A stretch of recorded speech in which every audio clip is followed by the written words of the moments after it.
Hello guys. वही दूसरी तरफ खंडाला के एक सुनसान इलाके के एक बहुत बड़े खूबसूरत फार्म हाउस के हॉल में दो आदमी जमीन पर घुटनों के बल बैठे थे। वो दोनों आदमी अपने चारों ओर देखकर धर-धर कांप रहे थे। वो दोनों आदमी वहां मौजूद बॉडीगार्ड से विनती कर रहे थे। पहला आदमी बॉडीगार्ड से कहता है, हमें किंग के आने से पहले मौत दे दो। दूसरा आदमी भी रोते हुए कहता है, हमें तुम सब से दया की भिक्षा मांगते हैं। हमें तुम लोग अपनी गोलियों से भून दो, पर किंग के आने से पहले हमें मौत दे। वहां मौजूद बॉडीगार्ड से में से एक कहता है, ये सब तुम्हें किंग से गद्दारी करने से पहले सोचना चाहिए था। वो दोनों आदमी लगातार रोते हुए उन सब बॉडीगार्ड से गिड़गिड़ाकर मौत मांग रहे थे। तभी वहां एक लड़का बड़े ही रौब से चलकर आता है। वो लड़का देखने में हैंडसम था। उसकी उम्र कुछ 27 साल होगी। वो लड़का हॉल में रखे एक किंग साइज चेयर के साइड में आकर खड़ा हो जाता है। वो पहला आदमी उस लड़के से हाथ जोड़कर कहता है, डेनिस सर, आप हमें अपने हाथ मौत देकर किंग की खौफनाक सजा से बचा लो। दूसरा आदमी गिड़गिड़ाते हुए कहता है, डेनिस सर, हमें मौत दें। 2 डेनिस डेविल स्माइल करते हुए कहता है, तुम्हारी आंखों में किंग का खौफ देखकर बहुत अच्छा लगा रहा है। तुम्हारी सजा का फैसला तो खुद किंग ही करेंगे। वो दोनों आदमी किंग के खौफ से कांप रहे थे, रो रहे थे। तभी एक नए बॉडीगार्ड को उन दोनों आदमियों की हालत पर तरस आ जाता है और वो अपनी गन से उन्हें शूट करके उन्हें किंग की हाथों की खौफनाक मौत से बचकर खुद को शूट करने की सोचकर, जैसे ही उन दोनों आदमियों को शूट करने वाला था, तभी उसके कानों में बब्बर शेर की खौफनाक दहाड़ सुनाई पड़ती हैं। वहां मौजूद सब लोगों गेट की तरह देखते हैं। गेट पर एक 6 फीट का 29 साल का एक आदमी ब्लैक कोट पैंट और ब्लैक शर्ट पहनकर खड़ा था। उस आदमी के हैंडसम और डैशिंग चेहरे पर खतरनाक एक्सप्रेस थे। उसका ऑरा इतना खतरनाक था कि वहां मौजूद हर एक इंसान के दिल की धड़कनें डर से बढ़ती जा रही थी। सबके सिर झुके हुए थे। उस आदमी की बगल में एक बब्बर शेर खड़ा था। वो आदमी उस बब्बर शेर के साथ बड़े ही रौब से चलते हुए आता है और किंग साइड चेयर पर आकर बैठ जाता है। वो बब्बर शेर चेयर के साइड में किसी वफादार आदमी की तरह खड़ा हो गया था। वही उन दोनों बंधक आदमी की तो उस आदमी को देखकर पैंट ही गीली हो गई। अब उन दो आदमियों के साथ वो बॉडीगार्ड भी बैठ था, जो उन्हें किंग की खौफनाक सजा से बचने के लिए खुद उन्हें अपनी गोली से मारने की कोशिश करने वाला था। तीनों ही बुरी तरह कांप रहे थे। तभी डेनिस चेयर पर बैठ आदमी से कहता है, किंग यही हैं। वो गद्दारी। किंग अपने शेड अपनी आंखों से उतर कर गुस्से से लाल हो चुकी आंखों से उन तीनों को घूर कर अपनी कोल्ड वॉइस में कहता है, मुझे झूठ, धोखा और गद्दारी बिल्कुल पसंद नहीं है, और तुम तीनों ने वही गलती की है, तो सजा तो तुम्हें जरूर मिलेगी। तीनों लोगों अब अपनी खौफनाक मौत के ख्याल से ही कांप रहे थे कि किंग ना जाने उन्हें कौन सी खौफनाक मौत देने वाला है। वही किंग अपने बगल में खड़े बब्बर शेर को इशारा करता है। शेर बिना एक पल गनवाए उन दोनों आदमी को और उस बॉडीगार्ड फड़ कर रखा देता है। ये खौफनाक दृश्य देखकर वहां मौजूद हर एक इंसान अंदर से कांप उठाता है। पर किंग ये सब बहुत आराम से देख रहा था, जैसे ये खौफनाक दृश्य उसके लिए आम हो कि एक शेर बेरहमी तरीके से 3 आदमी को फड़ कर खा रहा है। तभी किंग के साइड में खड़े डेनिस का फोन बाजता है और वो फोन पर बात कर फोन डिस्कनेक्ट कर मुस्कुराते हुए किंग से कहता है, किंग अंशा का पता चल गया, वो इस वक्त शिमला में है। किंग कोल्ड वॉइस में डेनिस से कहता है, मेरे प्राइवेट प्लेन को रेड करो, हम 1 घंटे में शिमला जा रहे हैं। जी हाँ किंग, और कोई नहीं, विक्रांत ही हैं। सब लोगों अंडरवर्ल्ड में विक्रांत को किंग के नाम से जानते हैं। वही विक्रांत उस शेर को पुकारते हुए कहता है, मैंगो बेबी डैडी के पास आओ।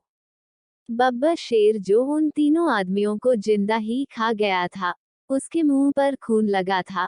वो विक्रांत की बात सुनकर उसके पास जाकर उसके आंखों में देखता है। विक्रांत अपनी पैंट की पॉकेट से रुमाल निकालकर उस शेर के मुंह पर लेगे खून साफ करके उसके माथे पर किस करके कहता है, मैंगो बेबी, मैं आपकी मम्मा अंशा और आपके लिटिल ब्रदर पेप्सी और सिस्टर सैंडी को लेने जा रहा हूँ। आप अपना ख्याल रखना। ये बब्बर शेर विक्रांत का पालतू शेर था। विक्रांत के एक इशारे पर ये एक साथ 10 इंसानों को फड़ कर रख सकता था और विक्रांत ने उसका नाम मैंगो रखा हुआ था। विक्रांत मैंगो को भी पेप्सी और सैंडी की तरह अपना बेबी मानता था।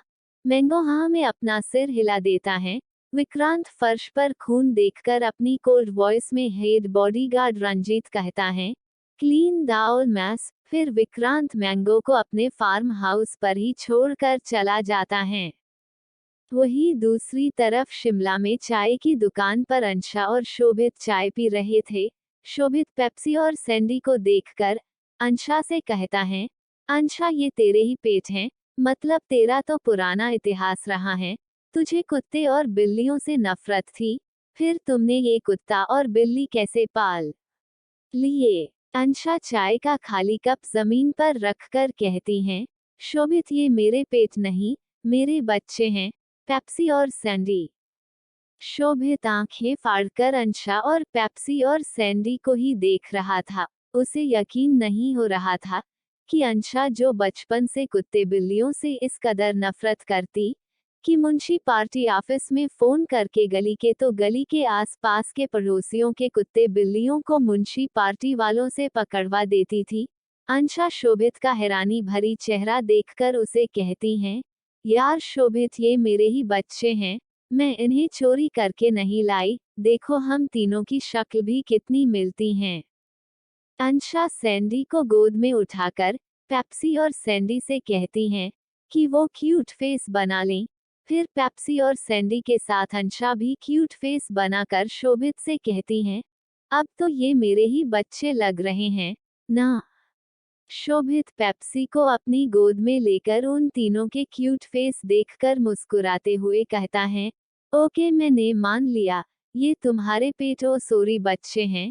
यार अंशा मैंने न्यूज़पेपर में पढ़ा था, तेरी शादी एशिया के number 1 business tycoon Vikrant Oberoi से होने वाली थी। शोभित के मुंह से विक्रांत का नाम सुनकर अंशा के चेहरे पर खौफ साफ नजर आने लगता है। अंशा घबराते हुए कहती हैं, तुम किसी शैतान के बारे में पूछ रहे हो? ही वेरी डेंजरस मैन। शोभित अंशा को शक भरी नजरों से देखते हुए पूछता है, कहीं तुम शादी से भाग तो नहीं आई हो? अंशा सैंडी को भी शोभित की गोद में पकड़कर रोते हुए कहती हैं, ए जब होने वाला पति शादी से पहले ही सुहागरात मानना चाहिए, तो दुल्हन तो भागी ही ना। विक्रांत सर ठरकी हैं। शोभित हैरान होकर अंशा से पूछता है, तो तूने ऐसा ठरकी आदमी को पसंद ही क्यों किया? अंशा अपने लिए एक कप चाय और ऑर्डर करके रोते हुए कहती हैं, मैं क्यों पसंद करती विक्रांत सर जैसे ठरकी हैवासी हैवान को, वो तो खुद ब खुद मेरी जिंदगी में टपक गए। पेप्सी और सैंडी गुस्से से अंशा को ही देख रहे थे, कैसे उनकी मम्मा किसी अनजान के सामने उनके डैडी की बुराई कर रही हैं। पेप्सी गुस्से से सैंडी से कहता है, सैंडविच आज मैं इस शोभित का खून कर दूंगा, कैसे इसे हमारी डैडी की बुराई सुनकर मजा आ रहा है। सैंडी अपनी आंखें मटकते हुए कहती हैं, पेप्सी ब्रो सावधान। इंडिया में मैंने एक एपिसोड में देखा था कि एक अनजान आदमी बीवी को पति के खिलाफ करके उसे उसके प्यार पति का खून करवा देता है। पेप्सी और सैंडी शोभित की गोद से उतरकर सामने के खाली बेंच पर बैठ जाते हैं और उसे ही खा जाने वाली नजरों से गुस्से से घूरने लगते हैं। वही अंशा तो विक्रांत की बुराई करने में बिजी हो चुकी थी। विक्रांत की बुराई सुनकर पेप्सी और सैंडी का खून खोल रहा था। उन्हें शोभित पर गुस्सा आ रहा था। वही शोभित अंशा की बातें सुनकर कहता है, यार अंशा तुम विक्रांत जैसे शैतान के चुंगल में कैसे फंसी? अंशा आसमान में चांद देखकर कहती हैं, आज से 1 साल पहले की बात है, मेरे कॉलेज में एक फंक्शन था। विक्रांत सर उसके चीफ गेस्ट बनकर मेरे कॉलेज आए।